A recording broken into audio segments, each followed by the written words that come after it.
নমস্কার। শ্রী আম্মা ভগবান শরণম। এখন আমরা শ্রী পরমজ্যোতি ভগবতী ভগবানের চমৎকার শুনব। আমি তামিলনাড়ুর তিরুনেলভেলি থেকে রাজাম বলছি এবং আমি আমার জীবনের একটি সুন্দর অভিজ্ঞতা বর্ণনা করতে চাই।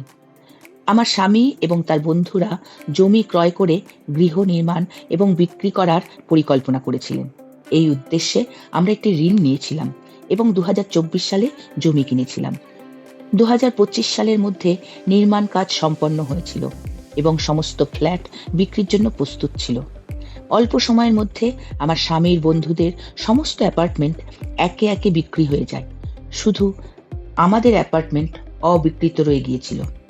প্রাথমিকভাবে আমরা আশা নিয়ে অপেক্ষা করেছিলাম, এটি অবশ্যই শীঘ্রই বিক্রি হবে।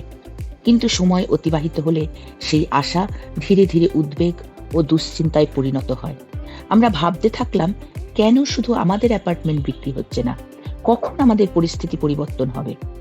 সেই কঠিন মুহূর্তে সম্পূর্ণ বিশ্বাস এবং আত্মসমর্পণের সাথে আমি সুদর্শন হোমযজ্ঞে অংশ নিয়েছিলাম এবং শ্রী পরমজ্যোতি ভগবতী ভগবানের কাছে আন্তরিকভাবে প্রার্থনা করেছিলাম। তারপর শ্রী পরমজ্যোতি ভগবতী ভগবানের অসীম অনুগ্রহের চমৎকার ঘটে।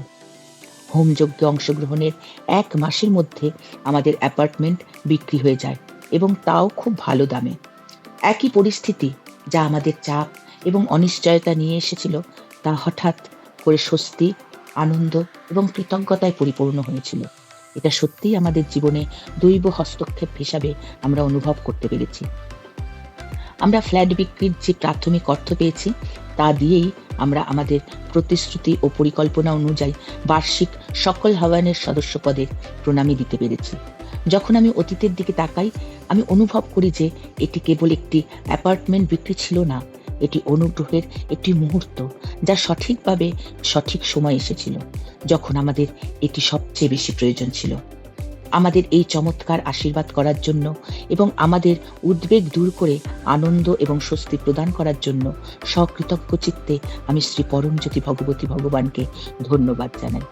শ্রী পরমজ্যোতি ভগবতী ভগবানের দৈব চরণ কমলে আমার হৃদয় নিঃসরিত প্রণাম জানাই।